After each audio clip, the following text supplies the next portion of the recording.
How's everyone doing? Welcome to my channel, Newtons per Second. I'm Josh, and today is October 19, 2022. Very excited, about 3 days out for my level 2 certification attempt. First attempt will be with the Jupiter 3.0, or actually the second attempt with this rocket. And I do have a backup, but I hate to think any kind of negative thoughts, but I do have the Lotus 5 ready to go.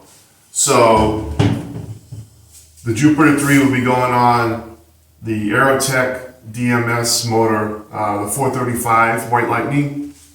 And on reserve, I do have, or this can go up on the Cicerone J435W Redline motor. And again, that motor's on reserve in case I need it, I'll get it. So my goal 3 days out is looking over the Jupiter 3.0 and the Lotus 5 from Composite Warehouse, making sure I get everything set. Like this rocket here, the Lotus 5 will be going. We'll be using the Jolly Logic chute release. So I need to go over that, make sure that unit's functioning properly, check the rubber bands, and so on that. And then really going through this rocket, making sure the altimeter is firing up. No problem. I'm going to be checking all the connections again for the recovery harness. So both these flights on October 22nd will be taking place with a rocket club called CMASS. They're in Amesbury, Massachusetts. And I'm pretty excited to be my first time there at their field. All right, so I'm going to get going, breaking these rockets down and checking all the components again.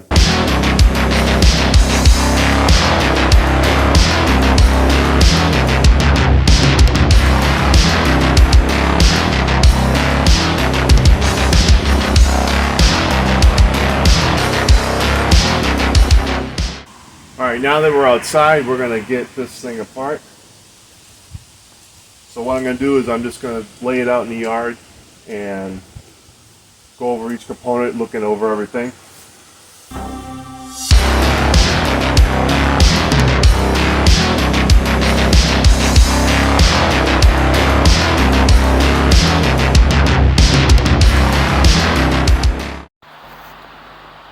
Alright, now I'm going to start checking my connection points. So these quick links look pretty good shape. I just want to check I'm going to pull up the shock cord protector a little bit, and that looks pretty good without getting my hand in the way of the camera. Let me pull up the other one. That looks like in good shape. Doesn't look like it's dried out. I think the chute protector, I think the shock cord protector that I made out of Nomex is working really well. All right. So now we're going to follow the line.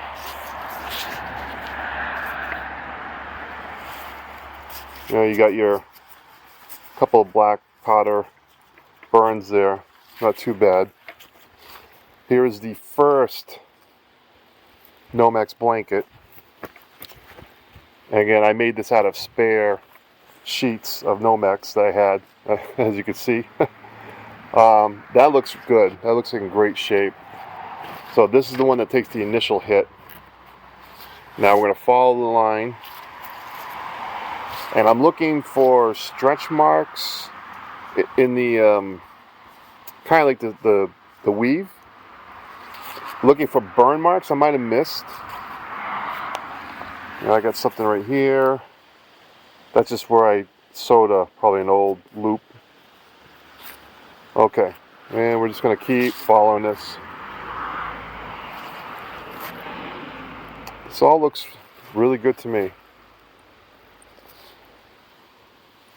Now we're going to get to the next Nomex shield. And this is looking beautiful, even after the test we did a couple months back. These connection points look good, look solid, nothing looks worn. Some paint transfer from when the rocket was red. Now when I look at these lines here, these all look good.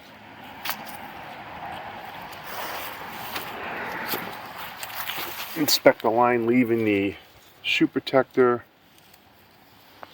These all look good. Now we got our first loop for the main parachute, and this is brand new. I just made this chute. This is just about a 6-foot semi-elliptical chute, and I know that is good because I've already inspected that a few times.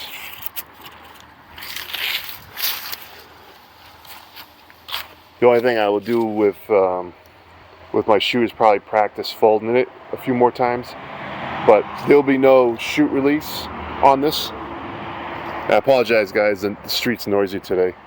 As far as this flight goes, this rocket is only going up about 850 feet, so no chute release. I do have altimeter as a backup. Okay, so we're going to follow this line. This looks good. Looks good. And I did opt in to secure the nose cone with a redundancy in case this rips free for whatever reason.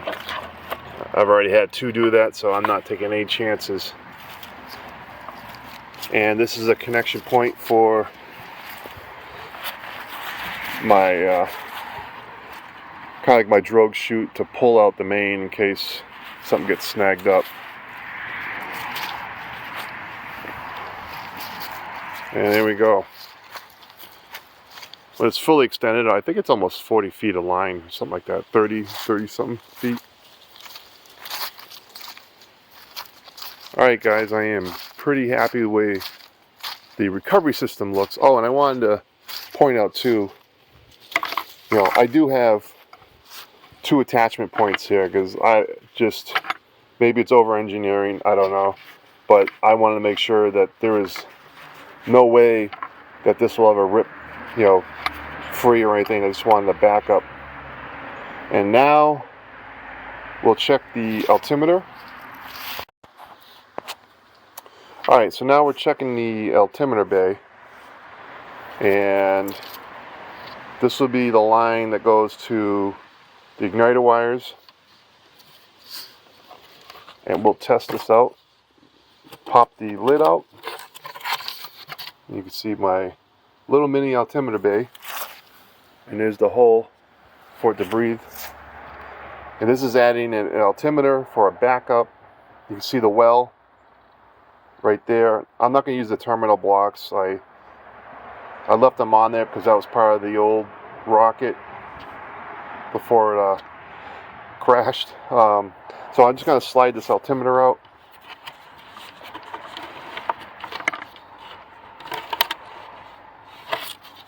You can see it's on tracks. Kind of a neat setup. And the battery would be, I'm just going to use the zip ties through these holes. Alright, testing out the altimeter, just make sure it's turning on, it sounds good.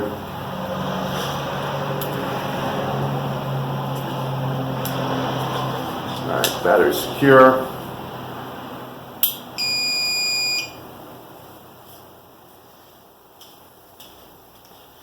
Alright, happy with that. And I made sure I got my settings. The loud beep on, +1 on the drogue, no, I had that shut off. Shut that off. I don't want to do the +1 on the drogue. I want to fire right off of apogee because the delay charge on the motor is set at 6 seconds, and RockSim is estimating that apogee is at 5.75 seconds. So I really don't want both these charges going off at the same time. So this should fire off first, and then about a second later, the motor should be firing its ejection charge off as a backup. Alright, so here's the back end of the Jupiter 3, and these are my homemade Z clips. I loaded in the J35 motor from the first level 2 cert attempt, and I found that I thought I had these Z clips like solid, but solid meaning they were holding the motor, there was no play, and that wasn't the case. There was too much play, and this is pretty thick metal on these, so I bent them down a little bit more. You can see the kind of the curve, and this motor is going nowhere. And this is my adapter. This is a 75 millimeter rocket, so this is 75 down to a, so this is solid. Need to double check this. That looks good, and my 1010 rail buttons look good. I even have some 1515s when I like to add on to this rocket in the future. So I don't know if it'd be at a point where I would need the 1515 rails or not, but that option's there. All right, going over the way I pack my chutes, I do like folding in half and then fold in half again. And then just keep doing these halves like this. Fold in half again. And you got this nice flat surface, and I start packing these like this after watching Jolly Logic's videos on packing your chute for the chute release. And I tell you, I've had better luck with this style of packing. And then run the lines up and down, obviously making sure your lines are straight and not tangled, and then tightly start rolling the top of the chute.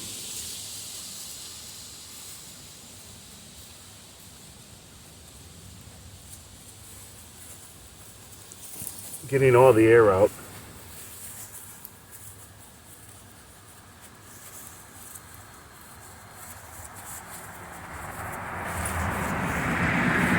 I don't want it fluffing out like this too much, because what that's going to do is create these wings flapping around. So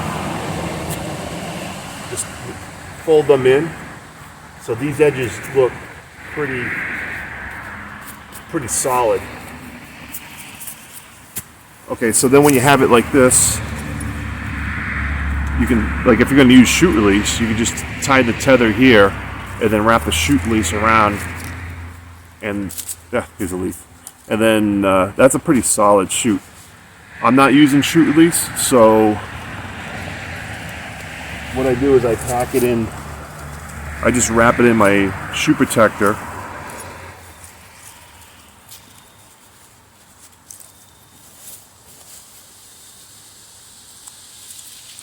And the chute protector is tied lower down in the line, so as this thing's unraveling, the line's going to pull the parachute out, and as this expands, here goes my chute release, or excuse me, here goes my chute protector back there, away from the parachute.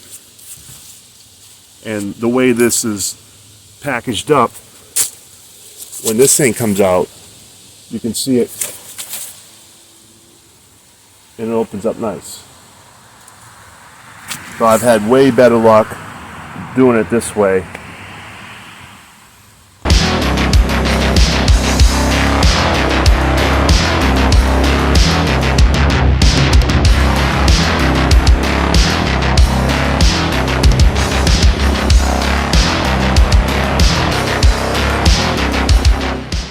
So I had mentioned on my initial test for the separation, I do have, let me back up here, I do have my shear pins that it's going to hold the lower body,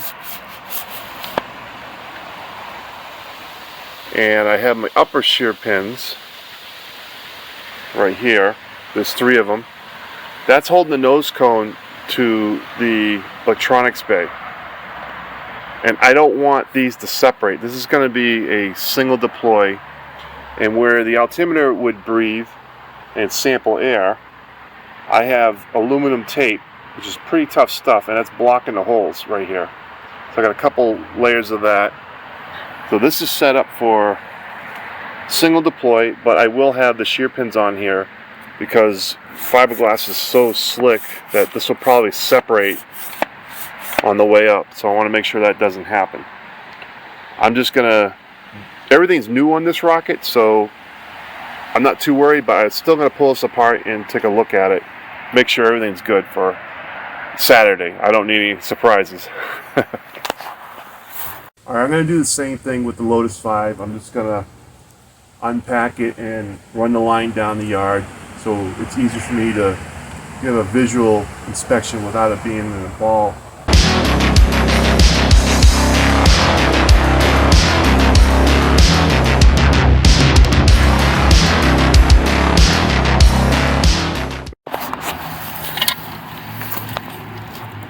Okay, so I'm looking down here again, and everything looks good down here. The quick link looks good.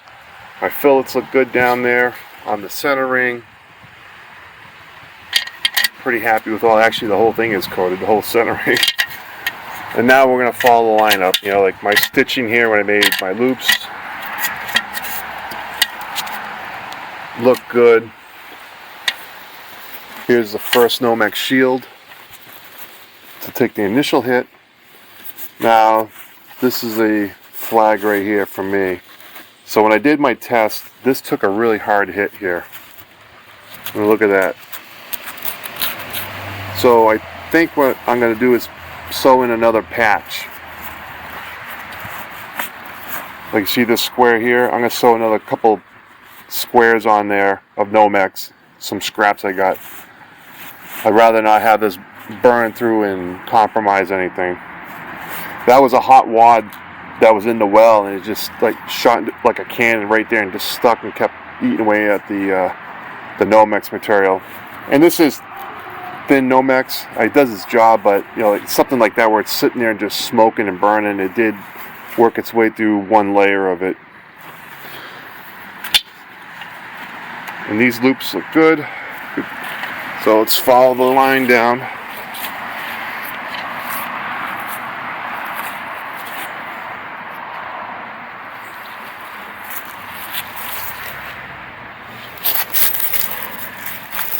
I'm looking for, again, you know, you got this weave here. I don't know if you can see it. Let me back up a little bit.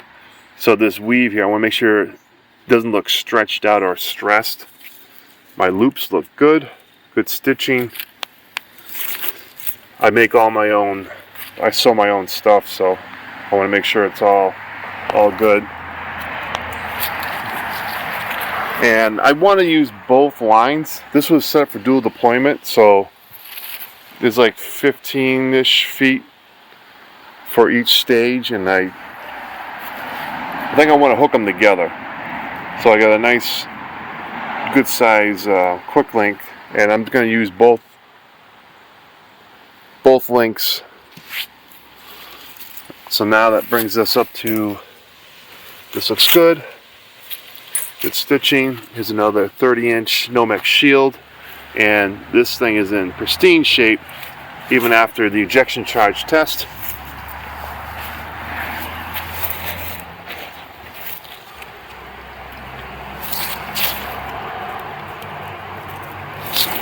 These lines all look brand new. Grab my parachute. So yeah, I don't see any issue. Like I said, I'm not too worried about this, where this is mostly brand new materials in here.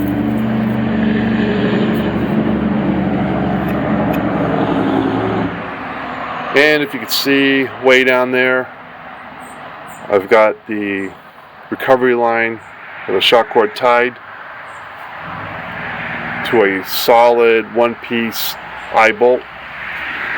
And here's the tape I was talking about, going over the holes like that one there where the altimeter would need to breathe. And then you see a aluminum tape around that wraps around where the coupler touches the nose cone, and I have another wrap of that around there, because that's super sticky stuff. It sticks so well, like if you get it on your skin, this aluminum tape is just nasty. So that was an extra buffer in case these shear pins were to break or something like that. And last part of inspection is the parachute itself, but this is brand new, so I'm not worried about it. I had sewed this up. Originally I sewed this up for the Jupiter 3, but something with my pattern didn't work out correct with the semi-elliptical, and this ended up being more like a 4.5, almost 5 inch, a 4.5 to 5 foot semi-elliptical. So I felt that was a little too small for the 18-pound Jupiter 3. The Lotus 5 loaded's sitting around like 12 pounds, and this should be plenty for that rocket. So that's it. I'm happy, and then I packed this the same way as the Jupiter 3. Okay, so checking the back of the Lotus 5. Here are the Z clips I made for this, and these are going to work out really well. You can see how thick these are. These are aluminum, and I made these out of thick aluminum rather than steel because there's enough weight on the back end of this rocket, and it's short and stubby, so trying to keep that center of gravity that way, up. Yeah, and I loaded a 38 millimeter in here, and it works well with these clips, so not a problem. So the Lotus 5 going on a Cicerone J435W redline motor. It's going to put it about 1,500 feet on RockSim. That's probably going to be okay, letting it fall down from there, but I think I'd rather have the chute lease and, you know, set that maybe around the 600-700 feet to open up. So I'll show you guys. So here's the unit if anyone has not seen this. So some of the things I found, I've used this unit probably, I'm going to say 6-7 flights, and this kit is amazing. They give you extra pins, which is this end attachment, and that wraps around and locks into the unit. So imagine my hand is the parachute to hold it together, and that just clips right in. There's a hole right there,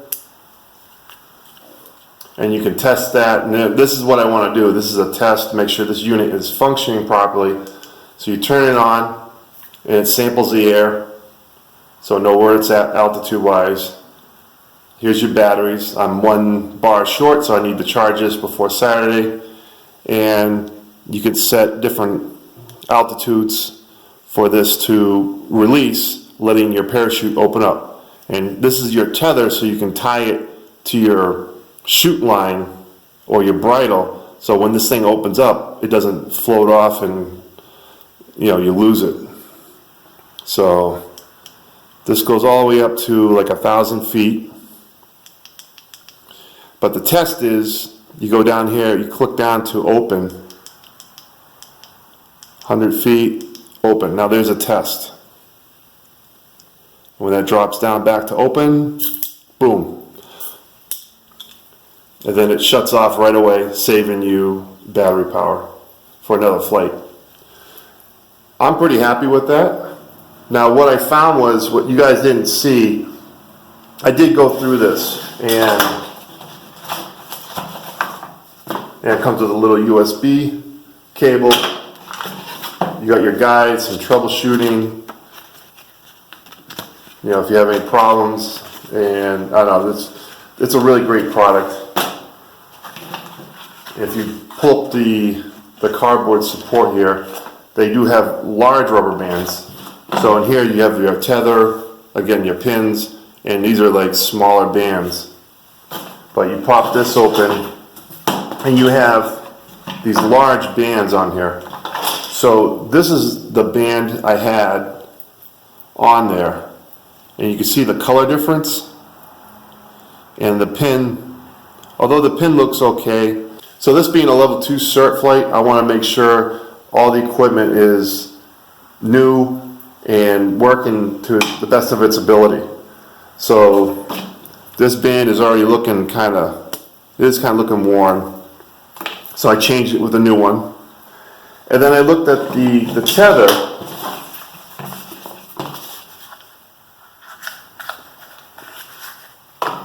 You can see the color difference here.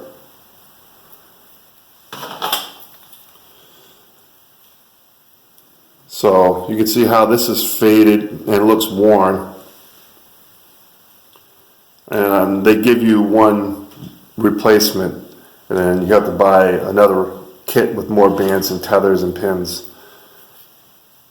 So I feel good about that because I don't want to lose this unit. I bought it when it was about $115, $120, and I think they're probably closer to around 140, 150 bucks. Plus, you don't want something like this free falling because I'm sure it'll hurt getting hit in the head with it or do some kind of damage to someone's property, a car or something, or you don't want to lose it. So making sure this is working properly, and it is. I'm happy with that. All right, so that concludes the prep. I feel pretty good about it. All the thing left is now getting the delays done on the motors, packing the car and heading down. The weather looks phenomenal. Sunny day. I can't wait. I'm excited. My good friend Pete will be my L2 witness. So it'll be a great day for family and friends to come down and see it. You know, and yeah, to get some J motors going. That'd be great. So again, this on the J435, and then if that goes, you know, I don't want to jinx myself, but you know, if that goes well, then you know, I can get the J335 from Cicerone in this on the Lotus 5 as like a victory flight. So that'd be cool. I'm excited. So hopefully I have some great videos for you guys. Well, I'm sure they'll be spectacular one way or another. And yeah, I'll see you guys next video. Thanks for watching.